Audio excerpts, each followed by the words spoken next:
Extraordinary breakthroughs in biotechnology have improved the lives of people living with debilitating diseases and life-altering injuries. Soon, we could have the technology to fully repair or even enhance our bodies. To leave our old selves behind and usher in a posthuman age. What would happen if humans merged with technology? Does transhumanism truly provide the answer to our problems? Or will it bring an end to humanity?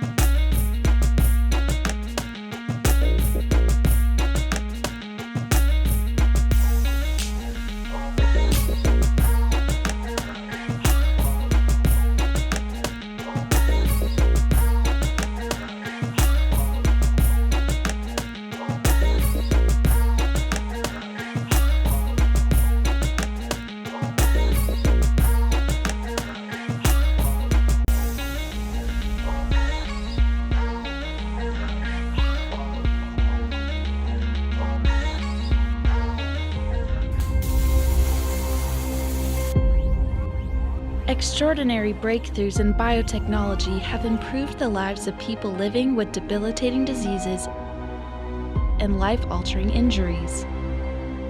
Soon, we could have the technology to fully repair or even enhance our bodies.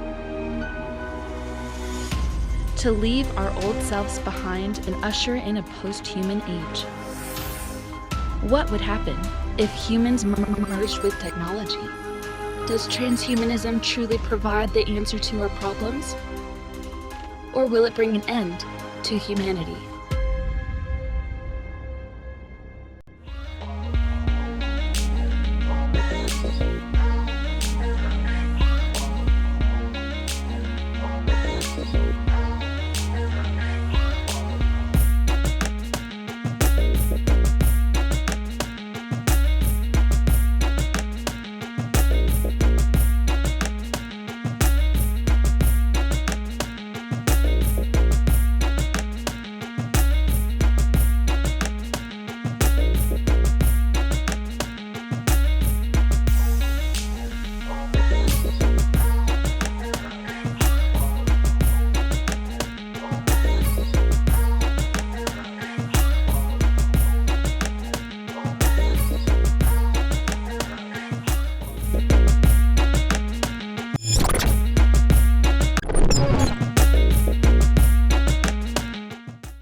Hello and welcome to the Cross-Examine Show. Another day.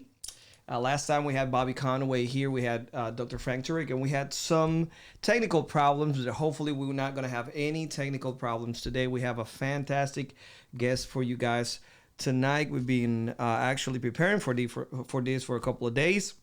The day is finally here. We're going to have, I'm just going to tell you right off the bat, book giveaway and Q&A session. And our guest tonight is Dr. Fuz Rana. He's the Vice President of Research and Apologetics at Reasons to Believe. He is the author of several groundbreaking books, including Who Was Adam? And we got it here. Who Was Adam? Also, Creating Life in the Lab, The Cell's Design, and the book that we're going to be talking about today is Humans 2.0. We're going to be focusing on the topic of transhumanism. Also, Dr. Fuz, as we call him, he is a scientist. So we want you to bring all your science-related questions to the comment section. We are right now streaming in 5 different places. We have 2 Facebook channels, Dr. Frank Turek's Cross-Examine. We are at the YouTube channel, the Cross-Examine YouTube channel. We are on our website and on our app. So if you want to be part of this, make sure that you are either on one of our Facebook pages or that you are on our YouTube channel, so I can read your questions. And I'm actually going to give you a set of rules. They're very simple in order to participate to both things. The giveaway, we're going to be giving two books away, and we're going to be doing a Q&A. But without further ado, I want to bring in Dr. Fuz Rana. How you doing, Fuz? Hey, I'm doing well. Thanks for having me. Oh, absolutely, man. This is going to be a lot of fun. And as I was telling you in the green room earlier, a lot of our tribe, our online audience, might have heard of you. Cross Examine focuses on topics that are a bit more general. You guys, reasons to believe, focus in scientific apologetics. You guys have a creation model. You guys deal with evolution. You guys deal with ethics, deep matters of philosophy.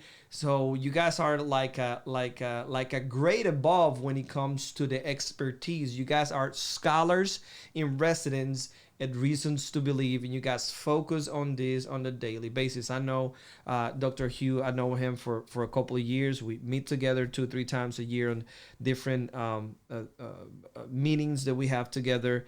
And I know you guys been doing this for what, since the 1980s? Yeah, Reasons to Believe was founded, I think, 1986. So yeah, So I was 30. 4 years old. Yeah, right. And I've been with Reasons to Believe for about 20 years. So RTB was founded by Hugh Ross, who was still is an astronomer, and was also a pastor. And his church felt like his contribution shouldn't be just simply limited to the church community, but really should be available to the church at large, and helped him launch the ministry Reasons to Believe in 1986. So we've been around for 33 years looking at the scientific case for the Christian faith. Wow. That's amazing. So now we know a little bit of background about reasons to believe. I know you guys. I'm a SES. I'm a Southern Evangelical Seminary student. Obviously, I work for Cross Examine, so there's some relation there. And you guys are part of the teaching staff, adjunct faculty over there at SES, which is a blessing for us. But now I want to know about Fuzz. I want to know your superhero origin story, how you came to faith, what interests you about the field that you went into, the scientific field, especially biology, right? And everything that has to do with biochemistry. Let me just lay it out for our audience why you got interested in that and how you came to faith, how you came to know the Lord. Sure. Well, I didn't grow up in a Christian home and had really no genuine Christian influences in my life as a young man. In fact, my father was a Muslim. He was a scientist himself. He was a nuclear physicist, Mm. but he was also a devout Muslim. And so my exposure to religion growing up was to the Islamic faith. And when I was in high school, I seriously entertained Islam. I recited the Shahada. I began to pray. My father taught me how to pray, and I began to read English translations of the Quran. And after about a year and a half, for a number of reasons, which I won't get into, I basically kind of gave up on Islam and actually moved towards a position of agnosticism. So when I graduated from high school and went to college, I was really uncertain about God's existence, and quite frankly, could have cared less if God existed or not. I was enamored with science, and particularly with biochemistry.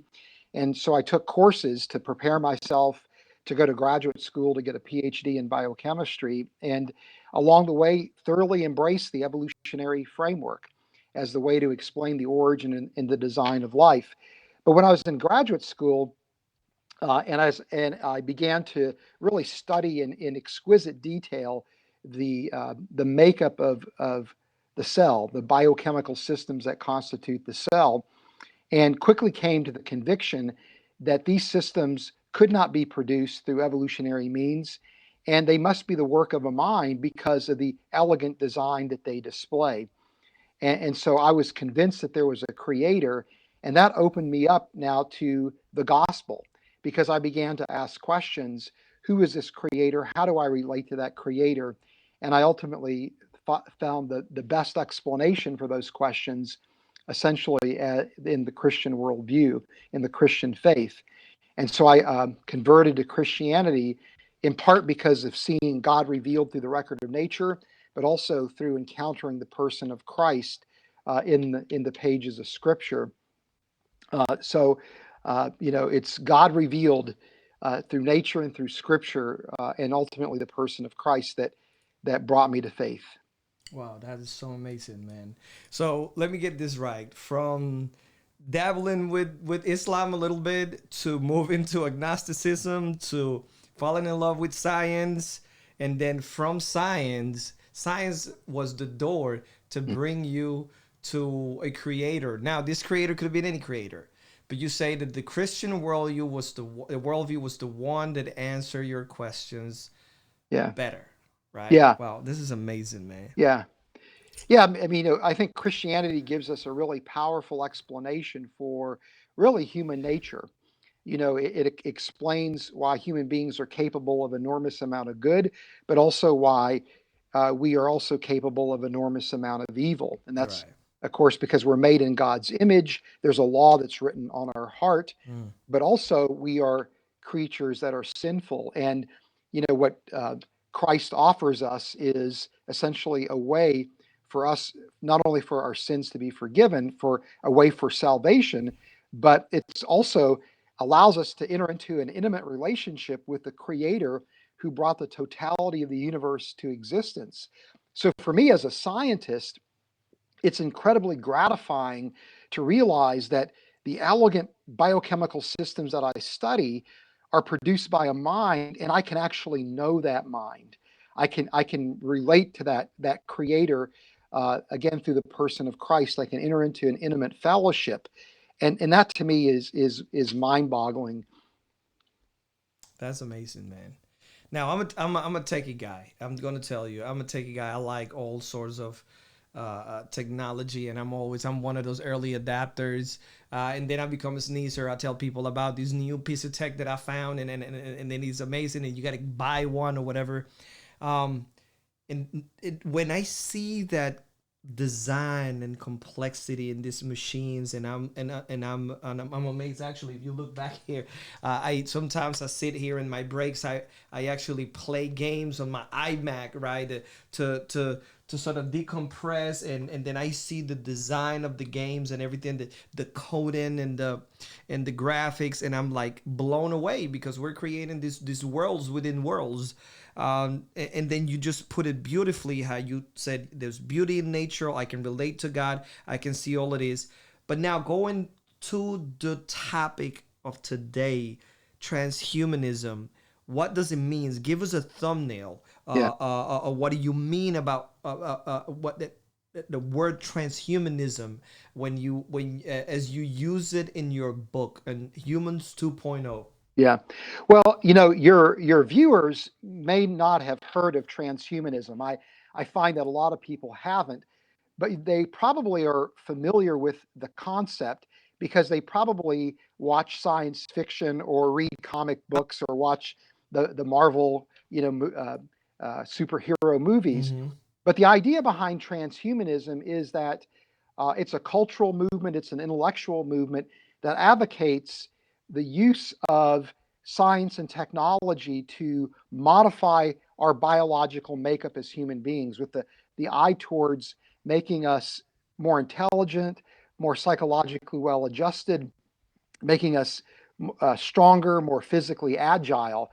In other words, transhumanists argue that human beings, as the product of evolution, are inherently flawed and that we can use science and technology to correct those flaws. In fact, they'll even go one step further and say, as human beings, we've evolved, we're going to continue to evolve.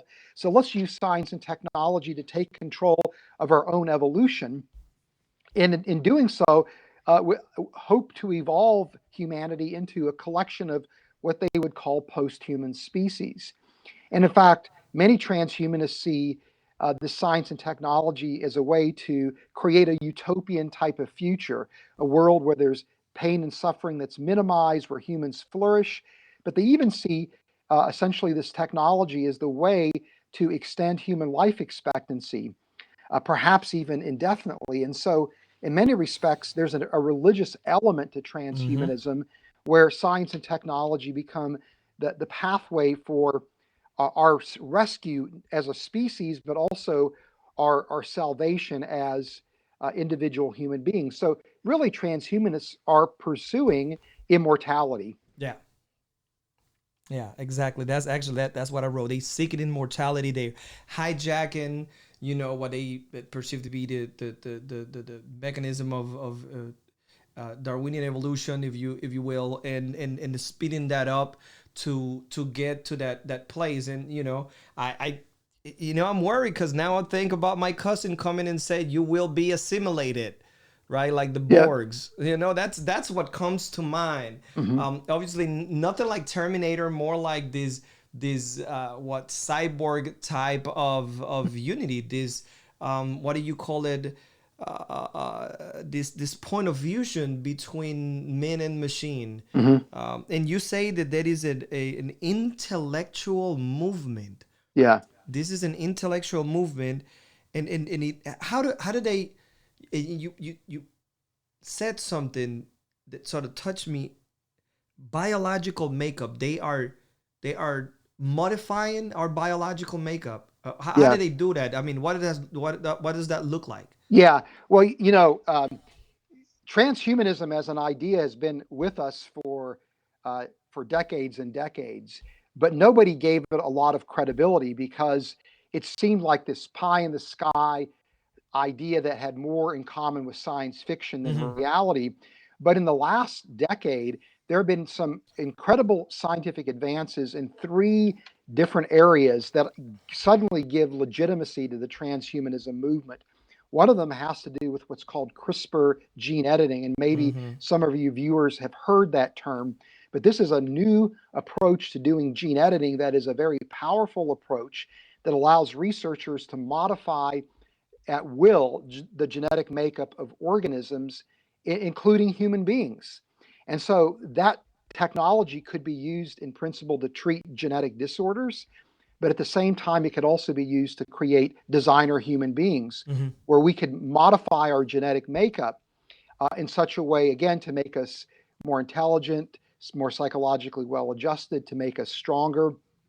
There's another area called computer brain interface technology where people are developing these interfaces that allow people to control computer hardware and software with their minds, with their thoughts. And this is really provocative stuff. And it could be, again, used to treat patients that are locked in or patients that are amputees or quadriplegics, paraplegics, so that it can be used for enormous amount of good. But it could also be used to, again, as you were pointing out, to create kind of human machine hybrids where humans could control, prosthetic limbs that would be, made out of sophisticated robotic systems uh, uh, that could increase their strength, or that humans could even begin to tether their brains together with these computer brain interfaces. So you would create kind of like this super mind that would be a melding of a number of human individuals. And again, this seems like science fiction, but there's an enormous amount of advance happening in this area. Another area where there's really significant advance is in anti-aging. There are a growing number of biomedical researchers who are beginning to look at aging not as part of the human condition, but actually as a disease that they think that they can cure. In other words, they're looking to not only arrest, but to actually reverse the aging process. And there's a number of approaches that are being explored, and many of them are actually successful to a limited extent, at least in laboratory animals. In fact, just about 6 months ago, a team of researchers actually showed that they could develop a cocktail that included human growth hormone. And by administering that to a small group of test subjects, they showed they could actually reverse the biological age by 2 years of those test subjects. And so, this idea of not only arresting the aging process, but maybe even reversing the aging process is something that's a very real prospect, which means we may be able to extend human life expectancy for hundreds of years. And so when you start putting these technologies together, there's the very real prospect that transhumanism could be, uh, in fact, a legitimate option for people. And because we live in a world that's so strongly influenced by science and technology, because we live in a secular world, Mhm. transhumanism is going to become very appealing to people who are looking for, again, some way to rescue themselves from the human condition, and from our immortality. And we already turn to science and technology to solve problems. Why not turn to science and technology to solve really the ultimate problem we all face, which is our impending death? And so I think transhumanism is going to be one of the most significant and influential ideas that will shape our culture in the next several decades. And so, from my perspective, we all need to be thinking about transhumanism regardless of our worldview. But as a Christian, I really think it's important that Christians give a lot of thought to how we are going to engage this idea, because whether we like it or not, it's an idea that is going to be influential. And I think of it as really an alternative gospel that will be a very able competitor to the Christian gospel. Absolutely. That's exactly what I wrote. I said this is a new set of good news for atheists, unbelievers, just a secular audience. This is something that I mean like you said, it is a viable competitor if they come to Yeah. bring these three technologies together. You say that they have successfully reversed the aging in the test subject. Man, that is something out of a movie, man, or sound like computer interface. I've actually seen this. A man who has this. It looks like a rudimentary piece of equipment that Yeah. comes out of his head, but obviously it's probably a high piece of tech that allow him to move around. I think it's in a wheelchair or to move Yeah. things in a computer. I mean that is. Yeah, I grew up watching. I was born in '82, so I grew up watching all of this. And now that we're talking about this, yeah, I'm glad that we have people like you that are really paying attention and are prepared and equipped to help us understand this better and to deal with it. So now there are, it's exciting for many people like me that like technology, but also the philosopher in me thinks about the ethical aspect of all of this. The Christian in me have a million questions rushing into my mind right now. Um, let's see.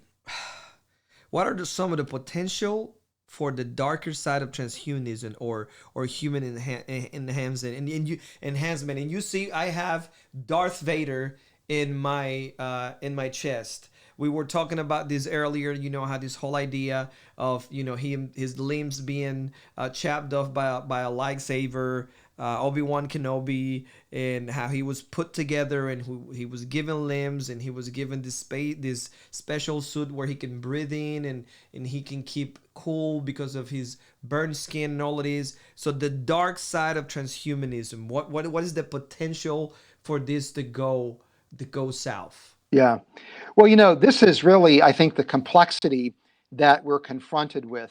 Because on one hand, many of these technologies, as we've already discussed, can be used for enormous amount of good. And so as Christians, we want to encourage the development and the implementation of this technology, particularly to treat people that are suffering from horrendous diseases and debilitating injuries. Hmm. But yet, on the other hand, these technologies can be used for human enhancements. And in and of itself, while we might be somewhat concerned about enhancements, I don't know that necessarily is something that, as a Christian, I would be fundamentally opposed to if somebody decided they wanted to modify their body, for to a limited extent to kind of enhance themselves.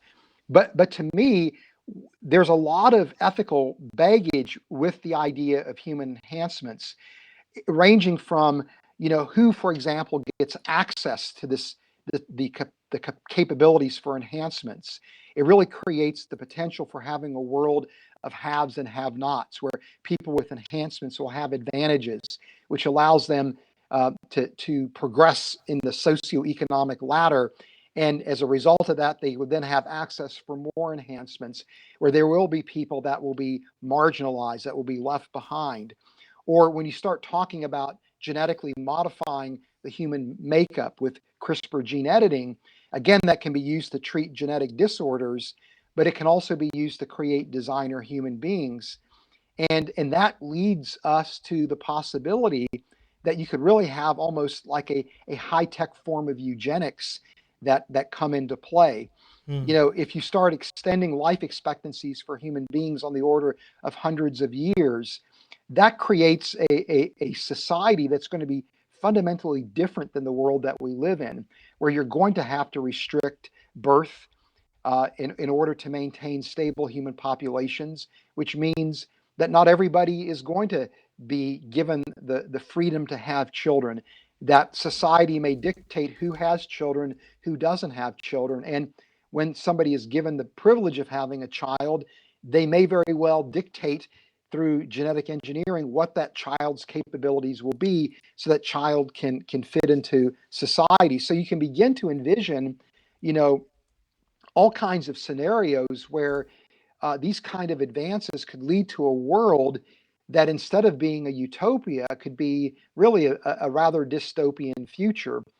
Uh, in fact, there's something that is really provocative that critics of transhumanism have brought to the table, and they call it, in a sense, the salvation paradox. That, in other words, we may try to use technology to save ourselves, but in the process of doing that, we would have to modify ourselves to such a degree that what we actually are saving is not human beings, but some kind of post-human species that we have created. And so there's a real existential threat with transhumanism, in the sense that it could literally drive humanity to extinction. Humanity could wind up disappearing, and what replaces us may be these post-human species that may wind up being in a worse condition than we are today. Uh, because if the technology is not doesn't work as intended, if there's unintended consequences or it goes awry, we really could, in a sense, drive ourselves to extinction, and along the way create a future world where there's far more misery than the world that we live in today. Wow, man, that's deep. The first thing that came to my mind was I'm a big fan of Ghost in the Shell, and how these guys were, and I've been following the manga for years, and this guy had these implants in his eyes, and how this humanity was not humanity anymore. It was something else. It was so Right. merged. It was so far removed from what humans used to be, that now the new norm was, I remember one of the scenes in one of the movies. I wasn't even allowed to see these movies, to watch these movies when I was a kid. And the lady who was a scientist, her eyes just flipped out, and she was connected directly into the computer, and her fingers just split and started typing on four keyboards at the same time. And I think about this, that what you just said, and it is just, it is possible. It is possible that we'll strip ourselves from our own humanity, become something else, and the tools that we use to become, or that help ourselves, or to heal ourselves, become the same tools that destroy who we really are. Yeah, that's right. Yeah, and it's interesting just how much there is by way of science fiction that really helps us to, I think, identify some of the ethical issues and even Mm-hmm. imagine how some of those ethical issues may cash out. And so, in many respects, I think science fiction has done us a favor in making us sensitive to, again, some of the ethical concerns, and even giving us a laboratory to already begin to think through how things could go wrong. But then on the other hand, there's the idea of human modifications is so much part of science fiction that we also have become somewhat desensitized to the really concerning and at times even bizarre implications Mm-hmm. of the transhumanist vision. So it's science fiction has both done us a favor, but maybe actually has again desensitized us to some of these ideas, where we're more comfortable with these ideas being, normative. There are some researchers who point out that children like my grandchildren, they're digital natives. They Mm-hmm. they grow up in a world Mm-hmm. where Mm-hmm. the technology is integral to their daily lives, whereas I'm what would be called a digital immigrant. Mm-hmm. And for people that are digital natives, I think the bar is rather low, or the hurdle is rather low, that they're going to have to overcome in order to be willing to embrace the kinds of modifications to their bodies that perhaps you and I would be far more reticent to engage in. We will think twice about it. They are actually be the ones pushing for it. Yeah, they're for in. I mean, it is. I got a 12 soon to be 13-year old, and I got 11 soon to be 12-year old, and absolutely, this whole idea. I have a company called Worldview Media that deals in technology and social media. It deals with video, audio, live streaming, all of these things. And the kind of advances that we have out there, and the kind of staff that I look for, is this digital natives that in their world, cell phones had always existed. 9/11 is history. I mean, all of these things that for us, they happened, a few years ago. It was, it Yeah. happened, a couple of decades around the corner. But for them, it's the past. They're far removed from that, and they looking at all of these, and actually the bombardment of information. I was trying to look for another uh, series. Actually, I put it on Amazon. It will come back to me. But I'm talking about all of these. What kind of ethical regulations on transhumanism do you have? Because I remember CRISPR. Somebody used it in China on some Yeah. twins, if I'm not mistaken. Correct? Yes. And obviously, the ethical regulations down there are much more different than here in the States or in the Western world. So what kind of ethical regulations on transhumanism do we have now, and how does that look like? Yeah. Well, this is where again there's a lot of reason to be concerned, because there are, for example, scientific bodies that have issued, guidelines, recommended guidelines in terms of how CRISPR should be explored in the laboratory, the type, how we should look to apply CRISPR, what are the limitations of utilizing CRISPR, where many people are reticent to do CRISPR experiments on human embryos, let alone allowing those embryos to be implanted. And this is where this Chinese scientist kind of violated these kind of guidelines by not only doing gene editing on embryos, but implanting them, and allowing a surrogate to carry them to full term. And so this was, considered to be a huge violation, a huge ethical violation of the guidelines. But it really is up to individual countries to turn those guidelines into legislation and then to enforce that legislation. And just because the United States, for example, may have very stringent guidelines and oversight into how CRISPR is used, other countries may not share those guidelines or may have very different guidelines. In fact, there is some concern that there might be countries that actually would try to create a genetic tourism industry where they would allow for gene editing in their countries, with the idea of promoting the development of an industry where people would travel from different parts of the world to those countries specifically for the purpose of having gene editing performed on themselves, or for on the purposes of creating designer babies. So you could easily envision that type of scenario. But with CRISPR, what's doubly frightening is that it's really easy to use and it's inexpensive technology. In fact, you can go on to Amazon and for under $200, you can order a CRISPR gene editing kit that you can have delivered to your house if you have Amazon Prime the next day. And by that evening, be doing CRISPR gene editing experiments on your kitchen counter. Now, I mean, this gene editing kit is really rather benign. It's nothing that would really cause any kind of damage to the environment or to anybody playing around with it. But the point is that if somebody can order a CRISPR gene editing kit for a couple of $100s on Amazon, and it's that easy to use, you're only a few steps away from more sophisticated kits with, again, more complex and perhaps more concerning applications. And so there's a real concern about a biology do-it-yourself industry emerging where people are going to start CRISPRing themselves with the idea of taking control of their own bodies and demanding autonomy with their bodies and what they do with their bodies, which would include, again, doing their gene editing on themselves. And that leads to a scenario where you've got kind of like the wild, wild west where anything could potentially go. And that's impossible to regulate, no matter how hard a government agency would apply.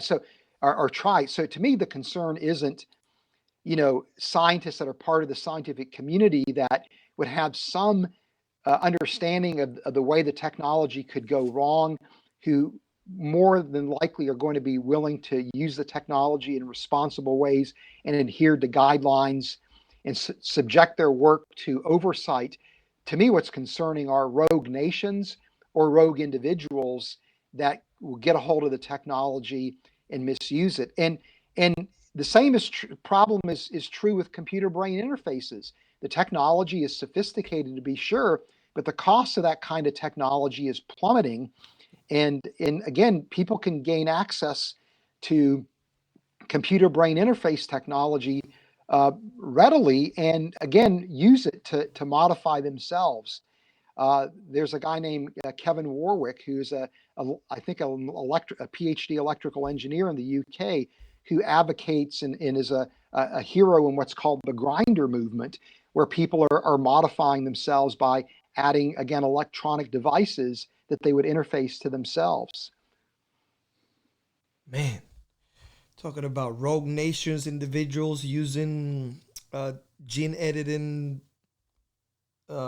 kits, general public just going with this, people. I mean, and when you say it, first thing that came to mind when you said, well, the prices of these technologies is plummeting. I was telling you about this mixer that I have that does it all. It's like a broadcasting studio, and it's probably this big sitting on my desk. So I understand that these things, philosophical pitfalls, especially for us Christians, that we need to be aware of in terms of this whole technology and this whole idea of transhumanism. Fuzz. Yeah, well, to me, I think what we're looking at here again is almost like a never-ending sequence of ethical problems and questions. And for me, I think the one of the pitfalls philosophically is, how do we as a society deliberate on this technology from an ethical standpoint? How do we determine what aspects of this technology we should develop and advance? What aspects should we maybe leave behind? And how do we determine how we're going to apply this technology and who's going to have control and access to it? These are very serious questions. And, I've read a number of bioethicists who are expressing concern on two fronts. One is that the technology is progressing so rapidly that nobody has time to properly deliberate about its use from an ethical standpoint. But secondly, there's not really an adequate ethical framework in place to really properly deliberate on it. Most secular bioethics is organized around what's called utilitarianism and consequentialism. Mm-hmm. And in the book Humans 2.0, my co-author Ken Samples and I show that secular bioethics is simply not capable of providing the guidance that we need. And so that's one, really significant philosophical pitfall. And so the good news, though, is that I believe that the Christian worldview actually has an ethical framework that can properly engage and address these kind of issues related to transhumanism. And this is remarkable because the Christian worldview has an ethical system that's really, in a sense, 2,000 years old. But even though it's an Mm-hmm. ancient system of ethics, it is so robust that it actually, I think, can serve as an able guide for the decisions that we need to make regarding this technology. And the Christian ethical system is predicated on the idea that human beings bear God's image, which Mm-hmm. means every human being has infinite worth and value. So we want to do whatever we can to promote technologies that mitigate human suffering, that promote human flourishing. But we also are sensitive to the fact that the technology could be potentially misused to exploit other people. We're going to be really sensitive to the fair and equitable use and access to that technology. But at the same time, the Christian worldview also has a very high place for science and technology. So the Christian worldview simultaneously encourages the technology development, but also puts in place safeguards that will help the technology be used for its highest purposes and helps to avoid the misuse of the technology. And so, in a sense, the good news is that the Christian worldview has a lot to say about transhumanism and how the technology could be used and should be used. We just have to be able to, as Christians, to articulate in a coherent and a compelling way our worldview as Christians and help people see the real value of the worldview in deliberating about these technologies. And whether we like it or not, these technologies are at our doorstep. We're going to have to engage them. And we can't afford to ignore what's happening. We can't afford to stand on the sidelines and condemn it. But what we want to do is engage it in a productive way where we try to encourage the best use of the technology, but also be able to articulate, again, from a position of valuing human life, the proper use of the technology. Amen to that, man. That is good. That is really, really good. Um, we have talked about a lot of points that relate to the negative aspects of this. We just touched on a positive point. Now let's look into something you've been researching, you've been studying, you've been really digging deep into this topic. What is something about transhumanism that you learned but you didn't expect to discover? Uh, well, I mean, to me, what I guess as I got into this, I was really surprised with how far the technology has progressed. I don't think if I hadn't spent time studying this, that I would have thought very highly of the possibility of transhumanism really being an important idea that I need to engage with as Christians. And I kind of stumbled into this topic uh, uh, just because, at Reasons to Believe, we have a publicist that uh, looks to create opportunities for us to have media exposure. Mm-hmm. And for a stretch she was promoting with one program that we're making a regular appearance on. She was promoting kind of a weird science segment on this program where we would show up and talk about weird things happening in the world of science, just for fun, and then connecting some of those advances to the Christian faith. Mm-hmm. So it's meant to be a fun program. But what was surprising to me is a number of these weird science advances related to the idea of transhumanism. And I saw that people had a lot of questions about transhumanism, and I thought, this is really interesting. Maybe this is something we should pay attention to. And as I began to study it, I realized, wow, this is actually something that is a real thing, and that the science and the technology is much further along than I would have ever imagined. And when I came to that recognition, it's like, people need to be aware of what's happening and be prepared to engage this idea. Yeah, absolutely, absolutely, and you've done a fantastic job, man. I mean, just this 35 minutes that we've been talking back and forth about this topic. It's been amazing. So just to finish this segment and then move on to, the part that most of us love the most. I still look up to reasons. I've been with Cross Examine for 5 years, and I look at you guys, the reasons to believe, and I look at people like Reasonable Faith, RZIM, and all these other ministries. And I get to sit down with you guys and now have meetings and strategize. And I still get all excited. I still have that fanboy feeling every time I come around you guys. You remember that morning we were at the Scots, across the street from Tiberius. Yeah, You remember that? yeah, I And do. I bump into you, and I look, and there is Fuz Rana. I'm in Israel, first time in Israel. Your first time in Israel. We eating this delicious Mediterranean breakfast, and we just bump into each other. So, you guys really, really, really put in the work to help people like me that don't have this kind of expertise to understand and to be able to be prepared to dialogue with others. So overall, should we walk away thinking transhumanism is a good thing or a bad thing? Uh, from my perspective, I think it actually is in many respects a good thing. And the reason why I say that is because as a Christian, my ultimate concern is helping people to understand the gospel. And part of that is helping them to recognize the need for what the gospel offers. Mm-hmm.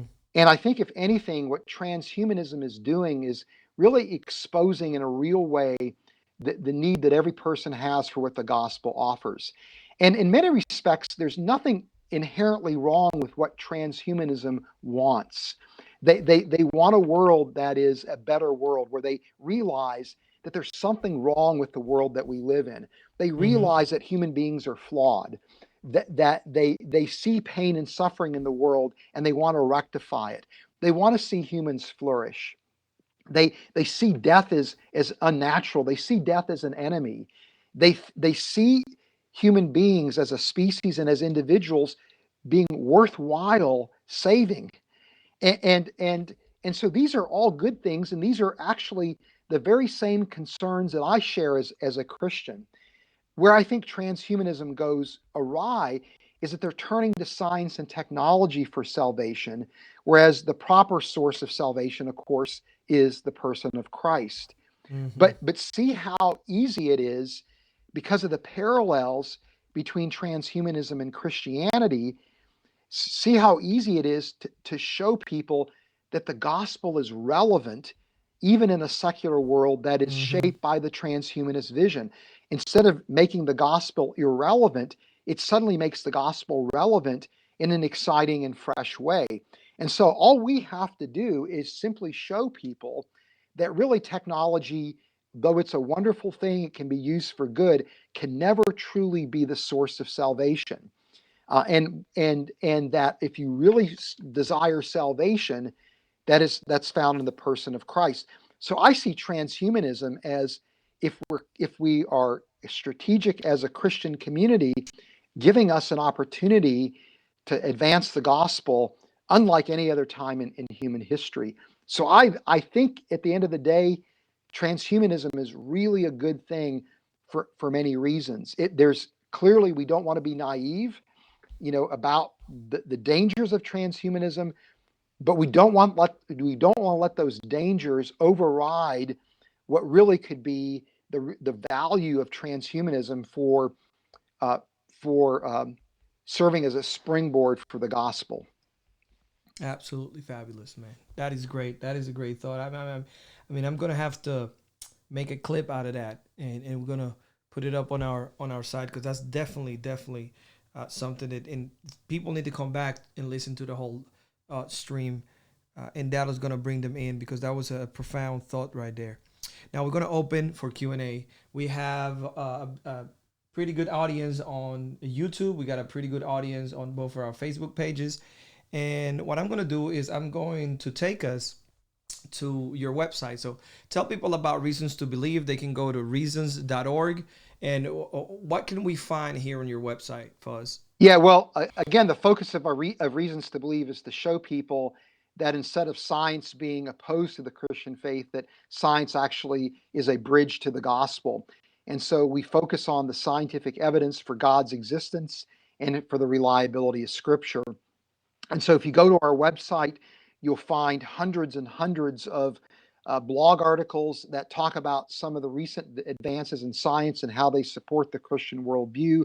We have also philosophers and theologians that are part of our team that will look at philosophical and theological issues, particularly relating to science and how it relates to the Christian faith.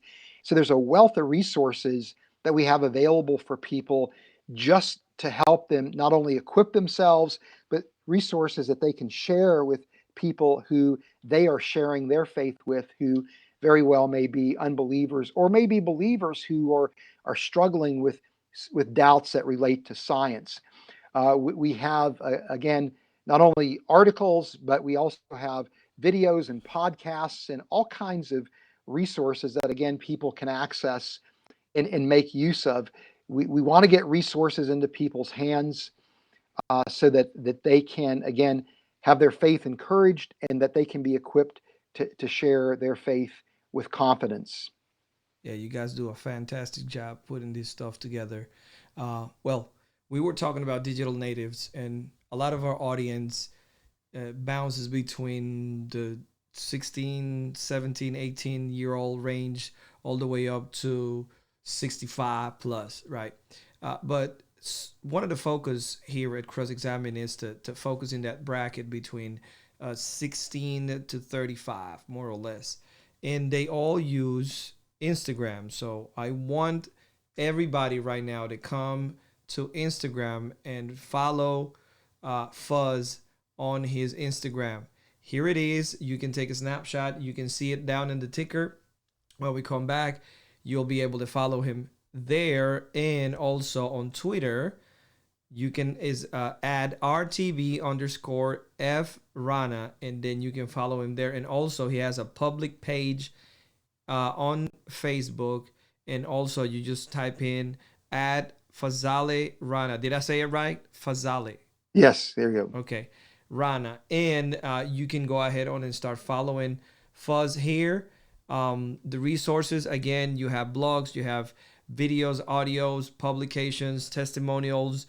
You guys have a show. How many shows are you guys producing right now? I remember I listen to your podcast. I will read the new discoveries. I love your videos. You created a set of like animated. It was like very well produced videos on evolution and a bunch of other stuff. You guys just put an incredible amount of resources out there all the time, and so hat tip to you guys. You guys really get it done. Thank you. Absolutely, man. Thank you. Absolutely. We work hard. We're blue collar Christian apologists. We put on the hard hat and pick up our lunch pail and we go to work. Absolutely, man. You guys do great. So now let's go ahead on and tell people the rules for the Q&A, and it's super simple. Rules for the Q&A. You can see them right there on the screen. Number one question per person, and I'm gonna have you guys gonna have to be patient. I gotta go to every channel where we're streaming, and I'm gonna pick the best questions. One question per person. Now, number two is got to be concise questions. I have no desire to read 3 paragraphs that you think I'm going to read and then Fuz is going to answer that. No.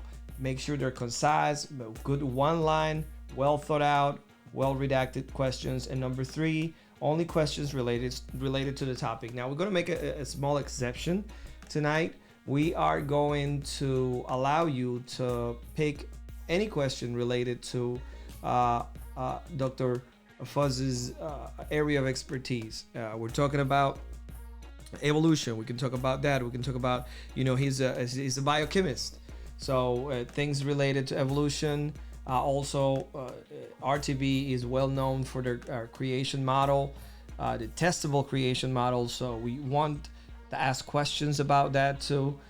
We don't shy away from those topics here. And obviously, if you want to focus on transhumanism, that'll be great. And Not only that, but we are about to shift gears here and we about to start giving stuff away. Fuzz. Okay, we're gonna give stuff away. So this is the way to do it. It's super simple. As you can see on the screen, all you have to do is text humans to O, and then we're gonna take over your consciousness. You gotta text humans to O to 44222, and then you will be assimilated. Okay. Now we will send you a text. You'll reply with your email address, and then after the Q&A, Fuzz will give me a number depending on how many people submitted their text, and then he'll pick a winner. Actually, we have two winners. We have one book here, and the other one we're going to order and send it straight to your house. Last Friday, we actually gave away two. We were with Bobby Conway and Frank doing a live show. Tonight we have Dr. Fuz Rana, and we're going to be giving away 2 copies of Humans 2.0. So go ahead on, pick up your phone, text humans 20 to 44222. After you get the text, pop in your email address, and that's it. You're in. It's super simple. So Fuzz, let's go ahead on and let's start with YouTube. Let's see if YouTube have any questions. Okay, so I think this is the way from. Okay, there's some good questions already here. Let's see this one. How is this related to cryogenics? Like, for example, a frozen Walt Disney. Yeah. Well, the cryogenics is very much connected to transhumanism, to be certain. When I wrote Humans 2.0 with my friend Ken Samples, we chose not to really discuss cryogenics for the simple reason is that I think it's largely a bogus science. So what we try to do in Humans 2.0 is really identify those areas of science and technology where there was genuine progress being made with the idea that those advances could legitimately be used to modify human beings. Again, in fulfillment of the transhumanist vision. There's other technologies that, again, are kind of affiliated with transhumanism, or people associate with transhumanism, and cryogenics is one of them. But I don't see anything genuinely credible coming from the cryogenics work that really could be used in fulfillment of transhumanism. Now, one of the things real quickly that I think is important to recognize is that when it comes to this kind of technology, many times it's not even important to recognize what the technology is actually capable of delivering, but it also involves what people believe the technology is capable of delivering. And so if people believe the technology can actually save them, or is legitimate technology, they very well may pursue it with the hopes of fulfilling, again, the transhumanist vision. But it doesn't necessarily mean that hope that the technology is going to work really means that it's actually a legitimate player in the transhumanist movement. Yeah, that's great, man. I got another question right here, and Stephen Davis have several, so I'm just gonna pick one. So just give me a minute.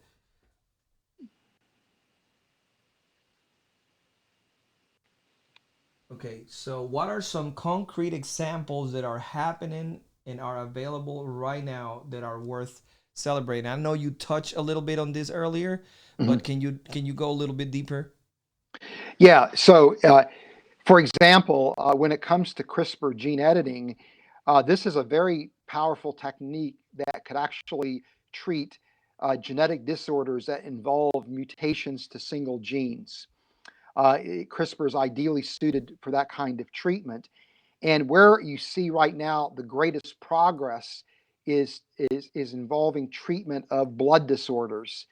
And what people are doing, for example, is they will take bone marrow from patients that, let's say, are suffering from a disease like sickle cell anemia or some form of hemophilia, and they can actually then take the hematopoietic stem cells from that bone marrow and do genetic modifications to those stem cells, correcting the defective gene that's responsible for hemophilia or for, let's say, sickle cell anemia, replacing the defective gene with a healthy version of the gene. They could then take those stem cells and implant them back into the bone marrow of the patient. And then the patient is actually going to be producing blood cells that will no longer cause hemophilia, no longer will cause, for example, sickle